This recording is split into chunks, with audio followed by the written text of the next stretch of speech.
And the next 30 days, in your opinion, Rudy, what does Trump have to do?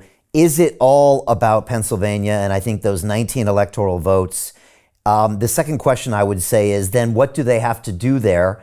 And then the third question I have is, I think that's notoriously one of the most corrupt places, at least Philly is, and you know this in detail. So then post the 5th of November or pre, how do you stop the steal there? So those are three questions, because I've heard if Trump wins Pennsylvania, he has the whole thing. He said that recently. It's probably not that simple. And Rudy, one of the things that I tell everybody, you really opened my mind with our conversation here in London, because I never heard anyone speak in such detail about the electoral tampering that went on in 20, because the mainstream media just dismisses it so quickly. Yeah. You are the most well-versed person I've ever met on this. So when I ask, I feel like I'm asking the right guy.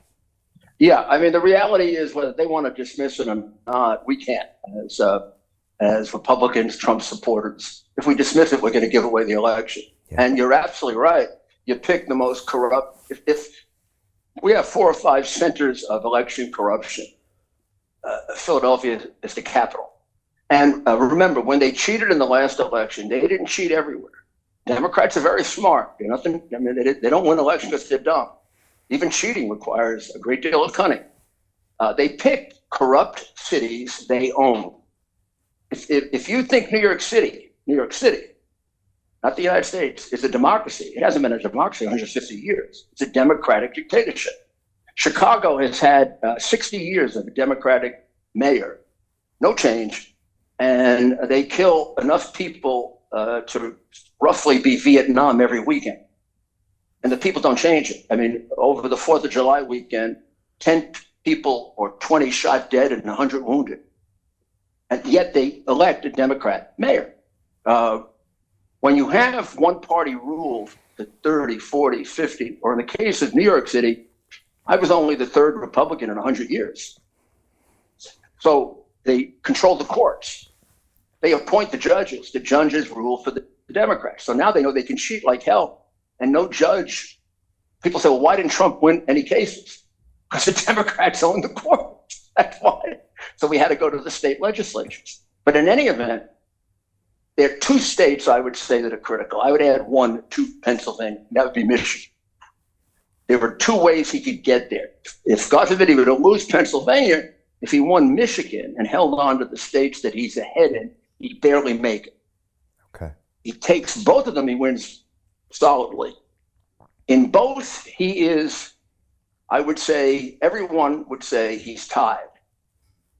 When you tell me Trump is tied, he's ahead. Trump outperforms the polls in the last 2 elections, even the one that he won, one that he lost, by somewhere between 2 and 3%. Now, I can't be sure it'll happen again, but I think it will because of the way they demonize him. Believe it or not, people are embarrassed to say they're voting for him. So people will lie in favor of not saying they're going to vote for him or saying they're going to vote for Biden. I knew people like that who wouldn't tell their wives who they were voting for because they do an effective job of demonizing. I mean, they've made him, for certain people who don't really follow things carefully, they're literally afraid of him. And in many ways, he's the nicest guy in the world. It's ridiculous when you know him, like his friends get so angry about this because he's helped all of us. Help me on a personal basis at times. I've helped him on a personal basis. He's one of the guys. If he were your friend, he's really your friend. When I had COVID, called me every day. How about before that? The first year he was president, I broke my knee. I was laid up for 4 weeks. I've got a call every day. Wow. He said, I need your advice.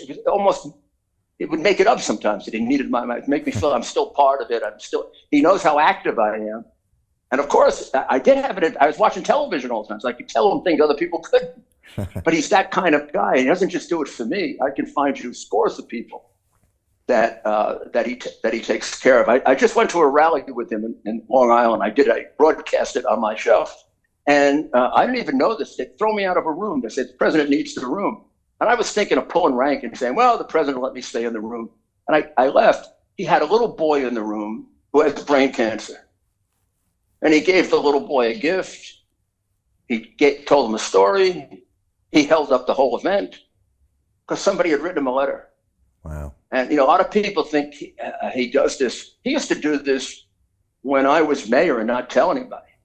So this is a really good man. It's the reason I work for him so hard, because I feel he's been so unfairly treated.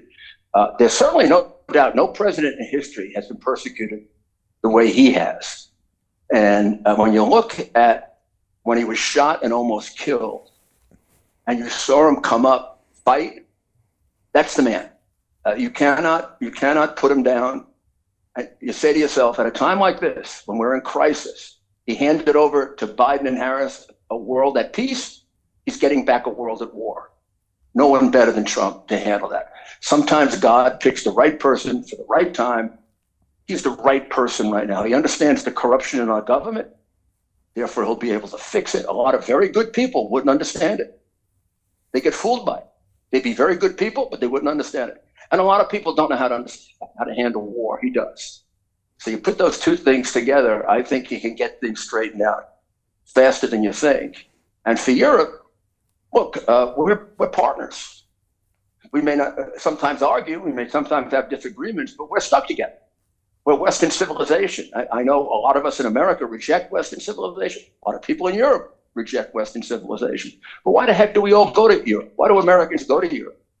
To see the Parliament, to see the Eiffel Tower, to see Notre Dame when it's rebuilt.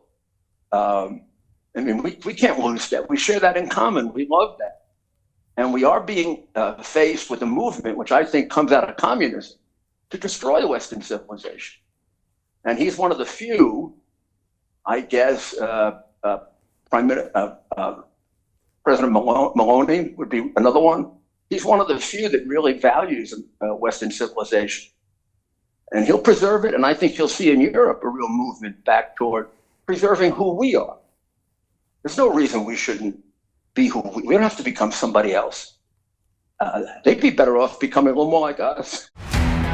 How do you get out of a rat race? How do you create wealth not only for yourself, but also for the generations to come after? I am absolutely amazed with the quality of companies that we're getting exposure to. We go on to Zoom calls with the innovators and the folks who are building new applications in metaverse, blockchain, artificial intelligence, decentralized finance. What's going on, everybody? Thumbs up if you can see me. We are focusing on early stage investment. And the quality of people that we're getting exposure to, whether it be Dan Tapiero with 1RT, Jason Ma from Open, Yatsu from Animoca. It's been a phenomenal experience thus far.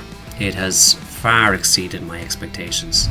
We are focusing on cutting edge technologies. I view it now as the best investment I've ever made. The upside, I view, is unlimited. And as a retail investor, I would never get this exposure anywhere else outside of Investment Club. See you in the Investment Club.